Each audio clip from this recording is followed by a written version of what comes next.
Welcome and thank you for joining us on Birth Mother Matters in Adoption with Kelly Rourke-Scary and me, Ron Rains, where we delve into the issues of adoption from every angle of the adoption triad. Do what's best for your kid and for yourself, because if you can't take care of yourself, you're definitely not going to be able to take care of that kid, and that's not fair. And I know that my daughter will be well taken care of with them. Don't have an abortion. Give this child a chance. All I could think about was needing to save my son. My name is Kelly Rourke-Scary. I'm the Executive Director, President, and co-founder of Building Arizona Families Adoption Agency, the Donna K. Evans Foundation, and creator of the You Before Me campaign. I have a bachelor's degree in family studies and human development and a master's degree in education with an emphasis in school counseling. I was adopted at the age of 3 days, born to a teen birth mother, raised in a closed adoption, and reunited with my birth mother in 2007. I have worked in the adoption field for over 15 years. And I'm Ron Rains. I've worked in radio since 1999. I was the co-host of 2 successful morning shows in Prescott, Arizona. Now I work for my wife, who's an adoption attorney, and I'm able to combine these 2 great passions and share them on this podcast. Here's part 2 of our 2-part series of why some birth mothers choose CPS or DCS over adoption. There are things that agencies and attorneys can do to try to prevent the element of surprise, to get a deeper understanding of where the birth mother is, to make sure that the birth mother going into the hospital really understands the ramifications of what can happen if you choose DCS and you are not able to complete your reunification plan and you fall short. Like what really lies out there. So if CPS develops a reunification plan, takes custody of the baby, whether they return the baby to, or whether they place the baby, with a family member or a friend or in foster care or what have you, some of the elements, and again, it would absolutely depend on what the reasons for removal were, but these are some of the components that may exist on a plan to get her baby back, as she would say. So random drug screening, random home visits. So they will show up at the birth mother's home and see how she's living, if she has, electricity on and water, and make sure that she has the appropriate and safe setting for a baby. If she completes the parenting classes that they will be ordering her to take. If she is actively using, they may mandate some type of drug treatment services. They also will require supervised visits with the baby. A lot of times those are done at their facility and there is a monitor overseeing them. Sometimes they require that they are employed. It just depends on the reasons for bringing the child into care. So depending on how this is presented, this can seem very doable. Uh-huh. And sometimes it is. Other times, not so much. Not so much. Right. If you look at a birth mother who has chosen adoption and for the last 7 months of her pregnancy has been residing in a housing location provided by the agency or attorney, whose food has been provided by the agency or attorney. So all of her funding is being provided through her adoption plan. She's been using substances nonstop. She has done nothing during the day other than sleep, watch TV, and use drugs and hang out with her friends. This is a lot. Making every appointment, every parenting class, every drug screen, because you have to get to these places. They don't come to you. Right. When you're holding your beautiful baby and they're telling you what you have to do in that moment, that can be really difficult. Uh-huh. And that's why when I say seasoned versus unseasoned, some of the seasoned CPS workers will say, this isn't going to be easy. And this is really what this is going to look like. A little bit more realistic in what it looks like than, say, a younger, more bright-eyed new worker in this situation. Sure. Right. Who in all fairness just got out of school, and wants to save the world and make everybody happy and when you're a DCS worker, you're often not the fan favorite. And sometimes that can be a little hard to deal with. Right. As we move through this podcast, I want to explain that again. A lot of this is what we've seen. We don't work for DCS or CPS. We are not an extension of their entity by any means. We are trying to describe and explain how it can impact adoption. Moving forward, if a birth mother chooses the DCS route and she does not comply with the guidelines or plan that CPS has outlined for her, then they at that point can move towards permanent removal and the baby will go up for adoption. Okay. At that point, adoptions through the state are closed, which means there's not letters and pictures, there's not visitation. If the baby is not being adopted by a family member, the birth mother would not have a choice as to whom adopts her baby. So this is where adoption is really, really beneficial to a birth mother over DCS, because they can be a part of the child's life. They can watch the child grow up. They can get letters and pictures. The child can know who they are. When there is a permanent removal, at that point, it's done until the child's 18. Right. And they lose all that power that adoption affords them, that power of choice that they can, look at these books and go, wait, this is the family that I want my child to be raised in. They lose that completely. Correct. What is really nice about CPS, at least in the state of Arizona, is they have a lot outlined on the website, how the process works, what the flow chart looks like. And as I was reading this to help prepare for today's podcast, what I found was really interesting was when they are describing the permanency planning, they state right on their website, if reunification services are unsuccessful and the child is not returned home within 12 months, other permanency options are considered.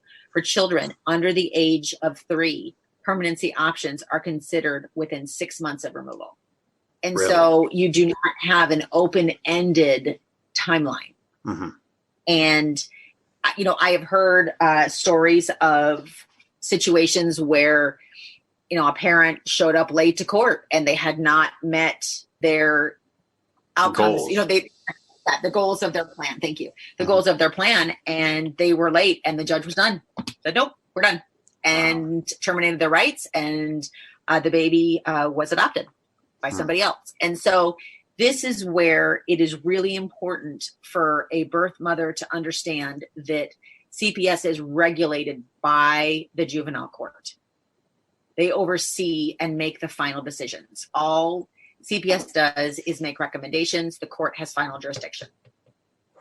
Again, understanding that with regards to, birth mothers and their choices, if you can put yourself for a moment in a birth mother's shoes, and you've had an adoption plan and you really love the adoptive family, and this is your first baby, and the baby is placed in your arms, and you're looking at this beautiful creature that you have created, and you're thinking, wow, adoption is really difficult, and your hormones are racing, and all these thoughts are running through your head, and you've been prepared as you possibly could.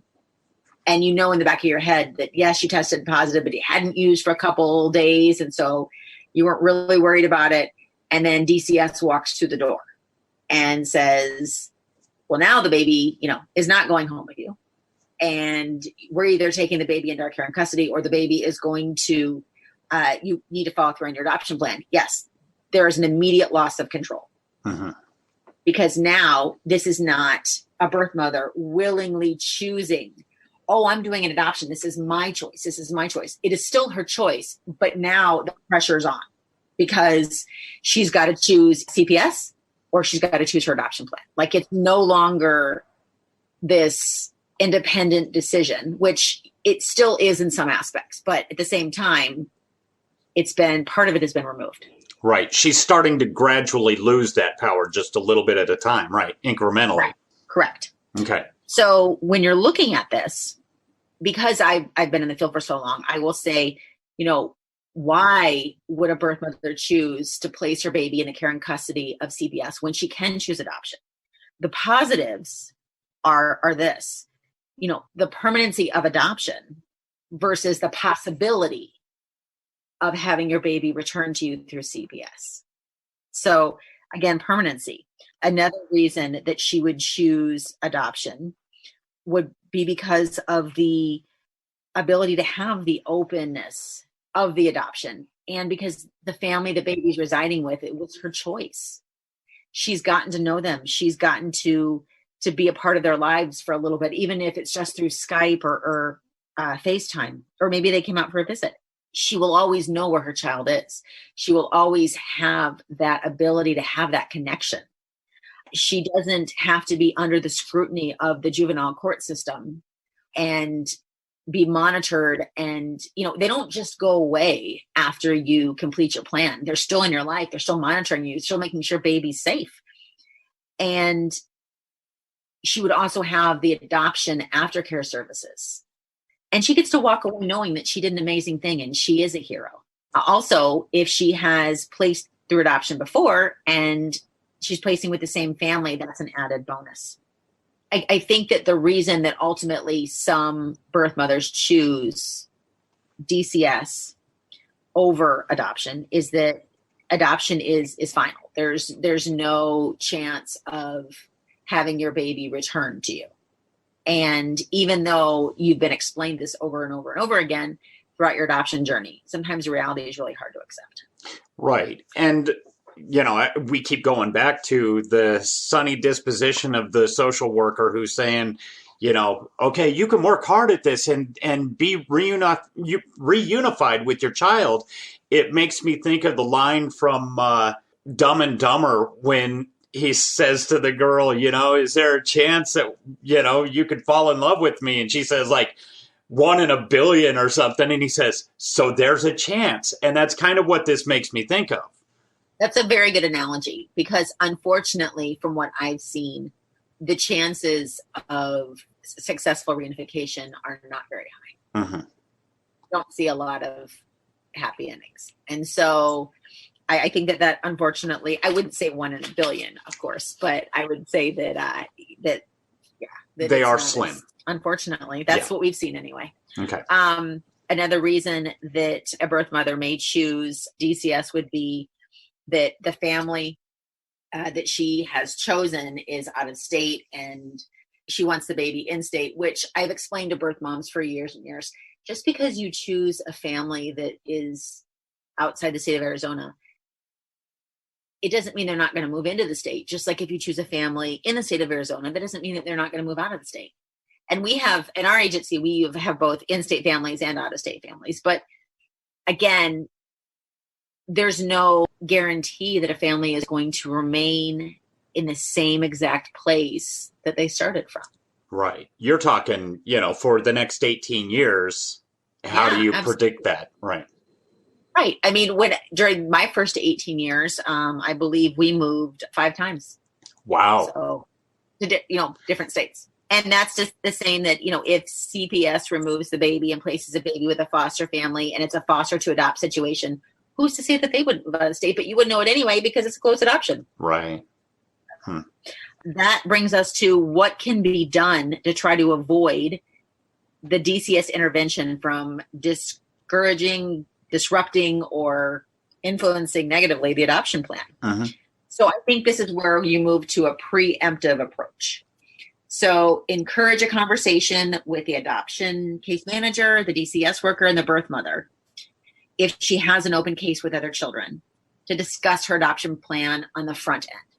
Because even though a DCS or CPS worker, however you want to call them, again, I'm going back and forth with the terminology, but even if they show up because they have to, if there's already an adoption plan in place, having a DCS worker walk in and say, hey, I know you're doing your adoption plan. I'm just coming by to check on you, make sure everything's good, is very different from, I'm coming in to talk to you because we're going to be taking custody of your baby and you're going to be given the, and so it's right. A very different approach. If a adoption case manager or an adoption attorney takes the time and has conversations with the birth mother, there is a possibility that a DCS worker may be called out depending on what the hospital determines.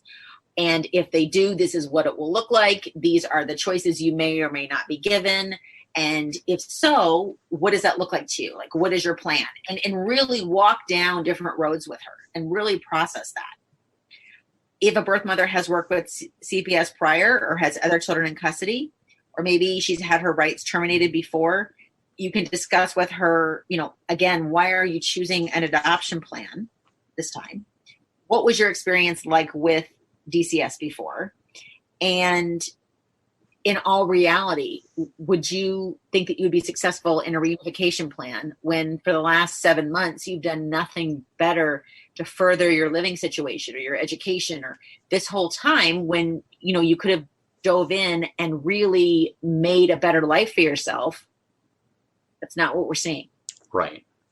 When DCS comes out, they may or may not to the hospital. They may or may not have knowledge that there is an adoption plan. Again, they have to do their due diligence. They have a protocol that they have to follow.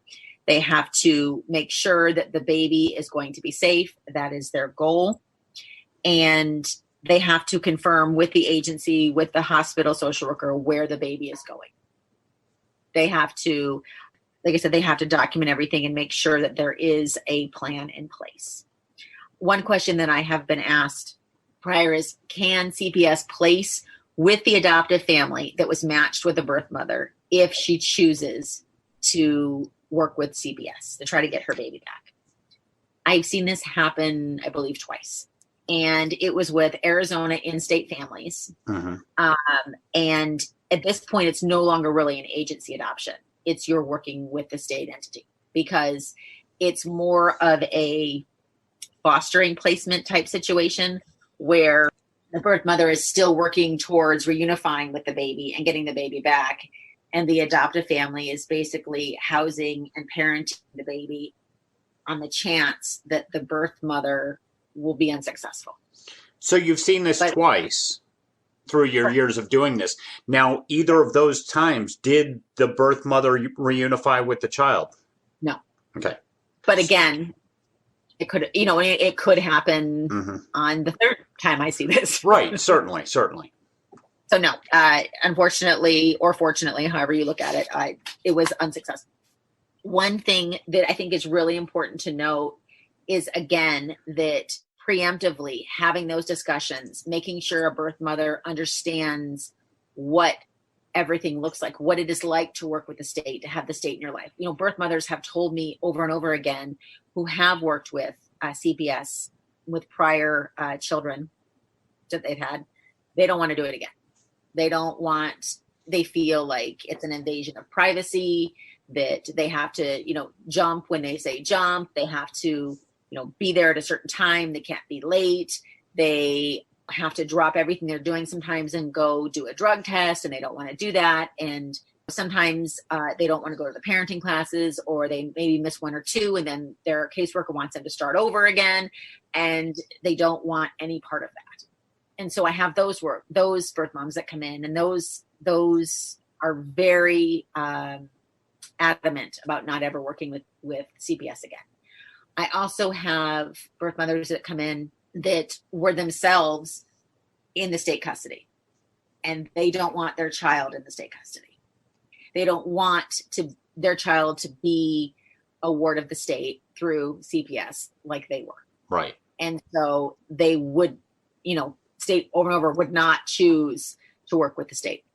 I've had some very, just heartbreaking situations where birth mothers have come to us very young, just over the age of 18, and worked the plan. They aged out of the system and were never adopted. So they were in the foster system and never adopted. And when they turned 18, they said that they were, on their own, and they were living the street life because they had nobody or anywhere to turn to.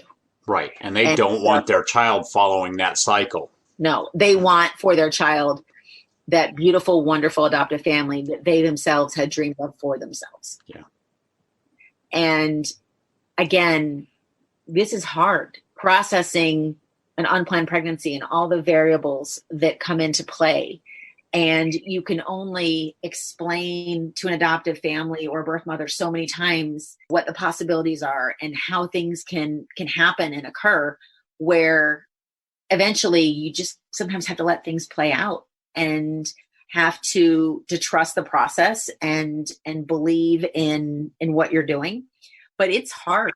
There's no doubt it's hard. I can say that a lot of the women that we've worked with have not been successful in reunification when they've chosen reunification. And, that's hard to hear too, because if a birth mother chooses to parent, we want to celebrate that. But choosing to have your child go with CPS and then not being successful in your adoption reunification plan, and the baby being adopted by a family that they have no knowledge of and didn't get to choose and now have a closed adoption, is not what they had wanted. So that's hard. That's really hard.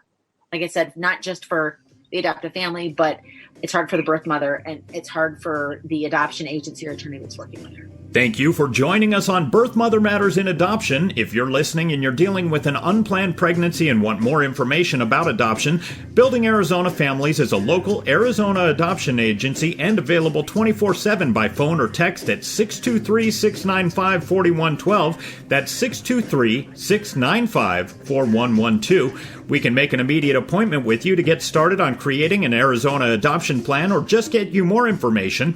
You can also find out more information about Building Arizona Families on their website at azpregnancyhelp.com. Thanks also go out to Grapes for allowing us to use their song I Don't Know as our theme song. Birth Mother Matters in Adoption was written and produced by Kelly Rourke Scary and edited by me. Please rate and review this podcast wherever you're listening to us. We'd really appreciate it. We also now have a website at birthmothermatterspodcast.com. Tune in next time on Birth Mother Matters in Adoption. For Kelly Rourke Scary, I'm Ron Rains.